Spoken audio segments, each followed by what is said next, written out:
Praise the Lord सर्वांना. ख्रिस्तात सलाम. प्रथम देवबापाचे मी आभार मानते की त्यानं मला आपल्या सर्वांच्या बरोबर वचनातून बोलण्याची संधी दिली, म्हणून धन्यवाद. आणि त्यांच्या बरोबराटीसाठी मी परमेश्वराच्या चरणी प्रार्थना करते. आपण प्रार्थना करूया.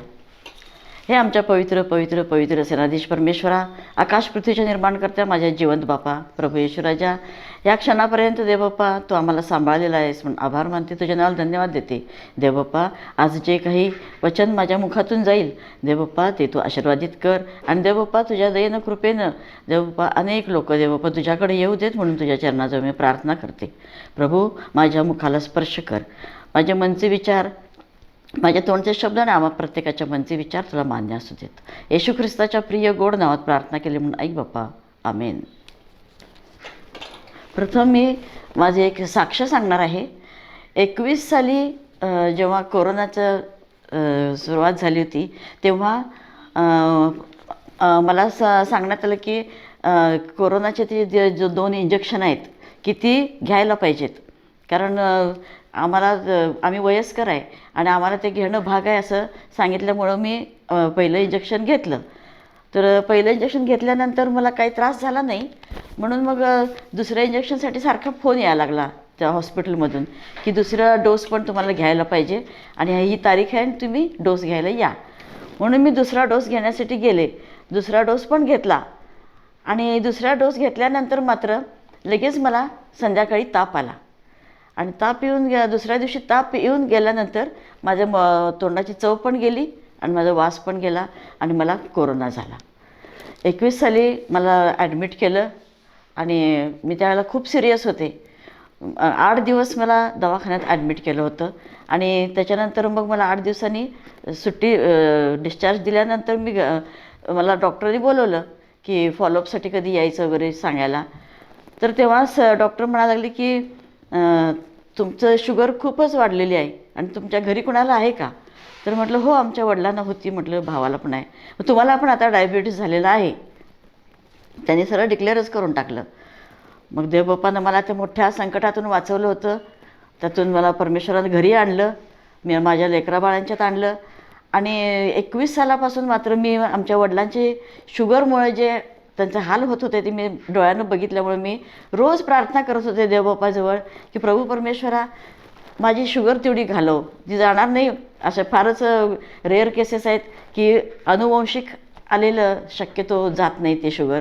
परंतु मी अगदी खूप प्रार्थना केली. रोज मी प्रार्थना करत होते, देवबापा माझी शुगर तेवढी जाऊ दे, मला ते शुगरची नको, ते मला काळजी वाटते, भीती पण वाटते. आणि 21, 22, 23, 24 मला मेडिसिन पण सुरू होतं, इंजेक्शन पण सुरू होतं. 24 साली मात्र जुलै महिन्यामध्ये मी दर महिन्याला माझी शुगर चेक करायची. जुलै महिन्यामध्ये माझी शुगर 81 आली, 80, 81. ह्या दरम्यानच 2-3 महिन्यात अशीच आली. तेव्हा माझ्या गोळ्या डॉक्टरांनी पूर्णपणे बंद केल्या आणि तेव्हापासून मला शुगरची एकही गोळी नाही, काही त्रास नाही. फक्त मी साखर मात्र मर्यादित ठेवलेली आहे. खरं प्रभू परमेश्वरानं मला ह्या शुगरच्या त्रासातून सुद्धा मुक्त केलेलं आहे, म्हणून मी त्याच्या नावाला धन्यवाद देते. आणि ते बाबा त्याचं मी उपकार मानते की त्यानं मला आरोग्याचं दान दिलं. आणि तो आपला जिवंत देव आहे, तो आपल्याला आरोग्याचं दान देणारा प्रभू परमेश्वर आहे. आपण आजच्या मननासाठी वचनासाठी आपण लूक 13वा अध्याय वाचूया. 6 ते 9 वचनं आपण वाचूया. अंजिराच्या निष्फळ झाडाचा दृष्टांत. त्याने हा दाखला सांगितला. कोणा एकाचे त्याच्या द्राक्षमळ्यात लावलेले अंजिराचे झाड होते. त्यावर तो फळ पाहावयास आला, परंतु त्याला काही आढळले नाही. तेव्हा त्याने माळ्याला म्हटले, पहा, गेली 3 वर्षे मी या अंजिरावर फळ पाहावयास येत आहे, परंतु मला काही आढळत नाही, ते तोडून टाक. उगाच त्याने जागा तरी का अडवावी? तेव्हा त्याने त्याला उत्तर दिले, महाराज, एवढे वर्ष असू द्या, म्हणजे मी त्याच्याभोवती खणून खत घालीन. मग त्याला फळ आले तर बरे, नाही तर आपण ते तोडून टाकावे. आता हा दाखला मी का घेतला आहे, तर आपण ह्या जगात राहत असताना, जिवंतांच्या भूमीवर राहत असताना परमेश्वरानं आपल्याला का ठेवलेलं आहे, तर त्याचा आपल्या जीवनाचा काहीतरी हेतू आहे. परमेश्वराला वाटत आहे की आपण आपल्या इच्छेप्रमाणे म्हणजे परमेश्वराच्या इच्छेप्रमाणे आपण आपलं आयुष्य जगलं पाहिजे. आता आपल्याला 2025 सालापर्यंत प्रभूनं सांभाळलं. 26 सालचं निम्मं झालं. आता जुलै महिना नवीन महिना देवानं आपल्याला दिलेला आहे. मग आत्तापर्यंत आपण परमेश्वराच्या वचनाप्रमाणे राहिलो का, वागलो का, सुवार्थ प्रसाराचं काम केलं का, ह्याबद्दल आपण विचार केला पाहिजे आणि आपल्या जीवनाबद्दल आपण त्याप्रमाणे वर्तणूक केली पाहिजे. आपल्या आयुष्याला प्रभूनं हे नवीन आता महिना जोडलेला आहे. ह्याचा हेतू काय आहे हे आपण जाणून घेणे खूप गरजेचे आहे. आत्ताच आपण निष्फळ अंजिराचे झाड ह्याचा शास्त्रभाग वाचला. द्राक्षमळ्याचा जो मालक आहे, अंजिराच्या झाडाचं बाग असलेला जो मालक आहे, तो त्यानं सांगितलं की माळ्यानं सांगितलं की अजून एक 2-3 वर्ष आपण वाट बघूया आणि त्याला मी खत पाणी घालतो. जर का त्यानं काही फळ दिलं तर आपण ते ठेवूया, नाहीतर मग तुम्ही ते तोडून टाका.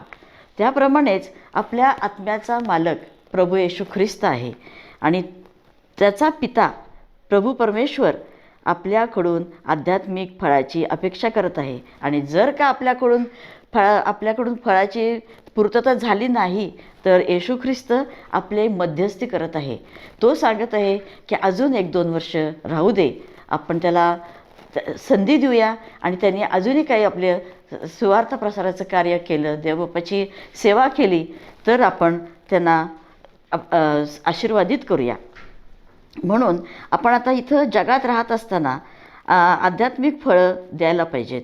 मग त्यात आपण कोणती फळं द्यायची त्याचं आपण बघूया. आता पहिलं फळ आहे की आपण धार्मिकतेचं किंवा नीतिमत्वाचं फळ दिलं पाहिजे. आता फिलिप्पीकरास पत्र 1 अध्याय आणि 1 वचन सांगितलं आहे की देवाचे गौरव व स्तुती व्हावी म्हणून येशू ख्रिस्ताच्या द्वारे जे नीतिमत्वाचे फळ त्याने तुम्ही भरून जावे. ख्रिस्ती बंधू भगिनी, आपण एकत्र राहत असताना आपल्यामध्ये आध्यात्मिक वाढ झाली पाहिजे. प्रीतीने सत्याला धरून मस्तक असा जो ख्रिस्त, त्याच्याप्रती सर्व प्रकारे आपण वाढलं पाहिजे, ख्रिस्तात वाढलं पाहिजे. प्रभू आपली प्रीती एकमेकावर व सर्वावर वाढवून विपुल करो. प्रीतीमध्ये आपण वाढलं पाहिजे. नूतन जन्मलेल्या बालकासारखं वचनाच्या निर्भेळ दुधाची इच्छा आपण धरली पाहिजे. म्हणजेच शास्त्रवचनाद्वारे आध्यात्मिक वृत्ती आपली झाली पाहिजे. आपला प्रभू व तारणारा येशू ख्रिस्त ह्याच्या कृपेत व ज्ञानात आपण वाढत गेले पाहिजे. म्हणजे आपण परमेश्वराला नीतिमत्वाचे फळ देऊ. आपण दुसरं फळ बघूया, ते म्हणजे पश्चात्तापाचे फळ. आपण मर्त्य मानव आहोत. आपल्या हातून पाप रोज होत असते. वचन सांगतं की आईने जेव्हा गर्भधारणा केली तेव्हाचेच आपण पातकी आहोत. आपण परमेश्वराच्या चरणाजवळ लीन नम्र होऊन आपल्या पापाची कबुली देऊन पश्चात्ताप केला पाहिजे. स्तोत्र 38 दावीद राजा म्हणतो की माझ्या पापामुळे माझ्या अस्थित स्वस्थता नाही, कारण माझे अपराध माझ्या डोक्यावरून गेले आहेत, जड ओझ्याप्रमाणे ते मला भारी झाले आहेत. आता दावीद राजा हा राजा असून देखील त्याने आपले अपराध मान्य केले आहेत. मग आपण तर सर्वसामान्य माणसं आहोत. आपल्या रोज आपल्या मुखाने, डोळ्याने, कानाने, हाताने, पायाने आपण कितीतरी पाप करत असतो. मग आपण पाप करत असताना आपण परमेश्वराचे विचार आपल्या डोक्यात आणला पाहिजे की हे आपण करतो हे चांगलं नाही. तर आपण परमेश्वराच्या चरणाजवळ येऊन ते केलेलं पाप आपण कबूल केलं पाहिजे आणि त्या पापाबद्दल आपण पश्चात्ताप केला पाहिजे. कारण परमेश्वर आपल्याकडून झालेल्या अपराधाबद्दल क्षमा मागून परमेश्वर आपल्याकडून पश्चात्ताप करण्याची अपेक्षा करत असतो. त्यामुळं आपण पश्चात्तापाचं फळ हे दिलंच पाहिजे आणि तिथून पुढं परत आपण ते पाप करणार नाही याची आपण काळजी घेतली पाहिजे. आता मत्तयकृत शुभवर्तमान याचा 3 अध्याय 8व्या वचनामध्ये लिहिलं आहे की पश्चात्तापास योग्य असे फळ द्या. म्हणजे आपली वर्तणूक चांगली पाहिजे. होता होई तो आपण सत्कर्म करत राहिले पाहिजे. म्हणजेच लोक आपली सत्कर्मे बघून आपल्या स्वर्गीय पित्याचे गौरव करतील. आणि आता 3रे फळ आहे ते स्तुतीचा यज्ञ, ओठांचे फळ आहे. इब्री लोकास पत्र 13वा अध्याय 15व्या वचनामध्ये लिहिलेलं आहे की म्हणून त्याचे नाव पत्करणाऱ्या ओठांचे फळ असा स्तुतीचा यज्ञ आपण त्याच्याद्वारे देवाला नित्य अर्पण करावा. स्तोत्र 150 मध्ये सुद्धा सांगितलेलं आहे की हे परमेश्वराच्या स्तुतीचे स्तवनाचे स्तोत्र आहे. आपण निरंतर परमेश्वराची स्तुती आराधना केली पाहिजे. आपण त्यामध्ये अग्रेसर असलं पाहिजे, पुढाकार घेतला पाहिजे आणि देवाची स्तुती आराधनामध्ये आपण तल्लीन झालं पाहिजे. एक इतिहास 15वा अध्याय 29व्या वचनात सांगितले आहे की परमेश्वराच्या कराराचा कोश जेव्हा दावीदपुरात आला तेव्हा दावीद राजा परमेश्वरासमोर नाचत बागडत गेला. त्यानं त्याचा स्तुतीचा यज्ञ परमेश्वरासमोर अर्पण केला. आता हा दावीद राजा होता, परंतु त्यानं आपण राजा आहे हे पूर्ण विसरून गेला आणि जेव्हा कोश आला दावीदपुरामध्ये तेव्हा त्यानं तो उघडा वागडा होऊन देवबापासमोर नाचला. त्यानं लोकांची सुद्धा पर्वा केली नाही. अशाच प्रकारे आपण स्तुतीचा यज्ञ परमेश्वरासमोर अर्पण केला पाहिजे. आपण माणसांची स्तुती करायची नाही. का तर माणसं ही स्तुतीस लायक नाहीत, कारण स्तुतीस लायक फक्त एक परमेश्वर आहे. म्हणून देवाला स्तुती व प्रशंसा याचा यज्ञ आपण केला पाहिजे. मत्तई 12वा अध्याय 33 मध्ये सांगितले आहे की झाड चांगले व त्याचे फळ चांगले असे म्हणा, अथवा झाड वाईट व त्याचे फळ वाईट असे म्हणा, कारण फळावरून झाड कळते. परमेश्वर देखील आपल्याकडून चांगल्या फळाची अपेक्षा करत असतो. आता ह्या स्तुतीच्या यज्ञाचं जे फळ आहे त्याचं उदाहरण आपण यहोशवाच्या पुस्तकात बघूया. यहोशवा जेव्हा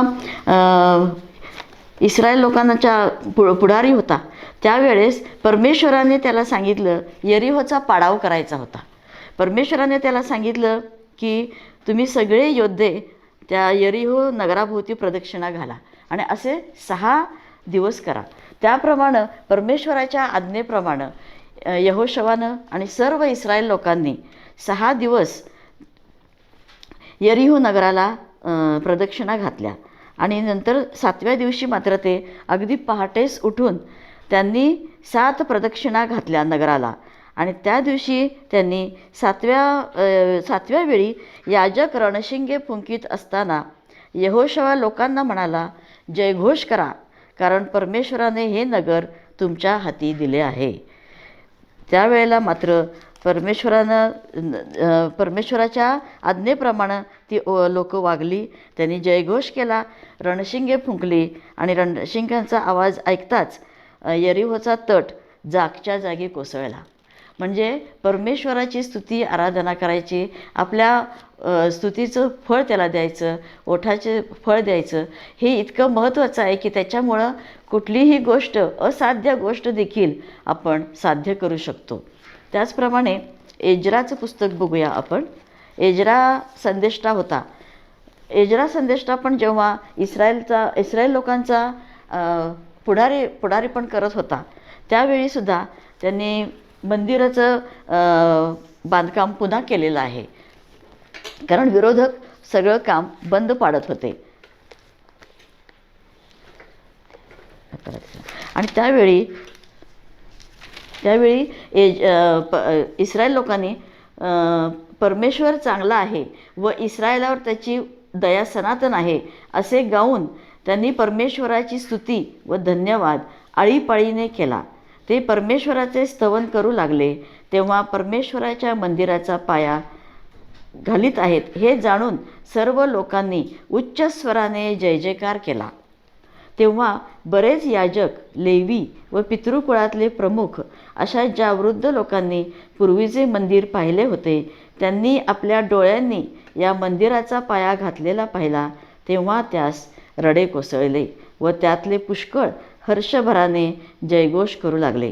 जयघोषाचा नाद व लोकांच्या रडण्याचा नाद यातील भेद लोकांना कळेना, कारण लोक उच्च स्वराने जय जयकार करीत होते व त्यांचा शब्द दूरवर ऐकू जात होता.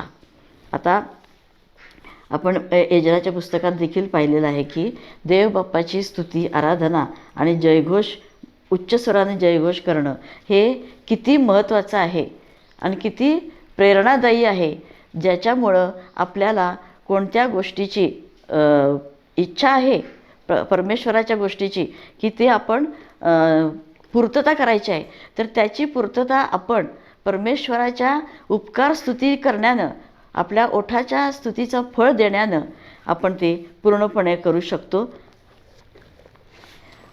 आणि ह्याप्रमाणे आपण परमेश्वराला स्तुतीचं आणि स्तुतीचे यज्ञ आणि ओठांचे फळ हे दिले पाहिजे. म्हणून येशू ख्रिस्त जो माळी आहे, आपल्या आत्म्याचा माळी आहे, तो पित्याजवळ आपल्यासाठी रदबदली करत आहे. तो म्हणत आहे की यंदा हे झाड राहू द्या, त्याला खतपाणी घालूया. जर का यावर्षी आपण फळ दिलं नाही तर मात्र आपल्याला माहीत आहे की झाडाच्या मुळाशी कुऱ्हाड ठेवलेलीच आहे. जे झाड फळ देत नाही त्याला तोडून टाकतील आणि त्याचा उपयोग सरपण म्हणून केला जाईल. योहान 15वा अध्याय 8व्या वचनामध्ये लिहिलेलं आहे की तुम्ही विपुल फळ दिल्याने माझ्या पित्याचे गौरव होते. परमेश्वर पित्याने त्याच्या गौरवासाठी आपल्याला हे वर्ष बहाल केलेलं आहे. आता इथून पुढं आपण कसं आपलं जीवन जगायचं, कशा पद्धतीनं राहायचं आणि देवाची स्तुती आणि त्याचं सुवार्ता प्रसाराचं काम आपल्या हातून कसं होईल याकडे आपण लक्ष देऊन आपले जीवन व्यतीत केलं पाहिजे. आपण प्रार्थना करूया. हे आमच्या पवित्र पवित्र पवित्र स्तुतीस योग्य अशा जिवंत बापा, प्रभू येशू राजा, जे वचन मी आता देवबाप्पा बोललेले आहे, सांगितलेलं आहे देवबाप्पा, ते तू आशीर्वादित कर. आणि देवबाप्पा ह्याद्वारे अनेक लोकांचे देवबाप्पा तुझ्याकडे येण्याचं देवबाप्पा होऊ दे, घडू दे की लोक देवबाप्पा तुझ्याकडे येऊ देत देवबाप्पा. होय प्रभू येशू राजा, आता काळाची गरज आहे माझ्या राजा येशू. आम्ही आता देवबाप्पा सुवार्ता प्रसाराचं काम नेटानं केलं पाहिजे, जोमानं केलं पाहिजे प्रभू. त्यासाठी आम्हाला शक्ती सामर्थ्य पुरव. आमच्या मुखाला ओठाला शब्द कर, तुझा स्पर्श कर प्रभू. हीच तुझ्या चरणी प्रार्थना विनंती करते प्रभू येशू राजा. जी आता देवबाप्पा लोक मंडळी देवबाप्पा ऐकत आहेत प्रभू येशू राजा, त्या सर्वांच्यावर तू आपला विपुल आशीर्वाद पाठव माझ्या देवा. प्रभू बाप्पा, हे वचन ऐकण्यासाठी, ग्रहण करण्यासाठी तू त्यांना शक्ती सामर्थ्य पुरव. आणि देवबाप्पा तुझ्या दयेनं कृपेनं मागते मी की देवबाप्पा रोफे चॅनलचं देवबाप्पा भरभराट होते प्रभू. खरंच देवबाप्पा त्यांचं जे काही कार्य आहे ते खूप कठीण आहे देवबाप्पा. म्हणून तुझ्या चरणाजवळ मी विनंती करते प्रभू परमेश्वरा, तू त्यांना सहाय्य हो, त्यांना मदत कर देवबाप्पा. त्यांच्या आता हे पावसा पाण्याचे दिवस देवबाप्पा, सर्व देवबाप्पा ऋतूमध्ये सर्व वर्षभर देवबाप्पा ते तुझी सेवा करत आहेत देवबाप्पा. त्यांना तू देवबाप्पा तुझी सहाय्य पुरव, आशीर्वादित कर देवबाप्पा. आणि देवबाप्पा त्यांच्याकडून गौरविला जा, हीच तुझ्या चरणी नम्र विनंती करते. इथून पुढची वेळ तुझ्या अधीन आणि स्वाधीन करून धन्य तारणारा प्रभू येशू ख्रिस्त ह्याच्या प्रिय गोड नावात प्रार्थना केली म्हणून ऐक पित्या. आमेन.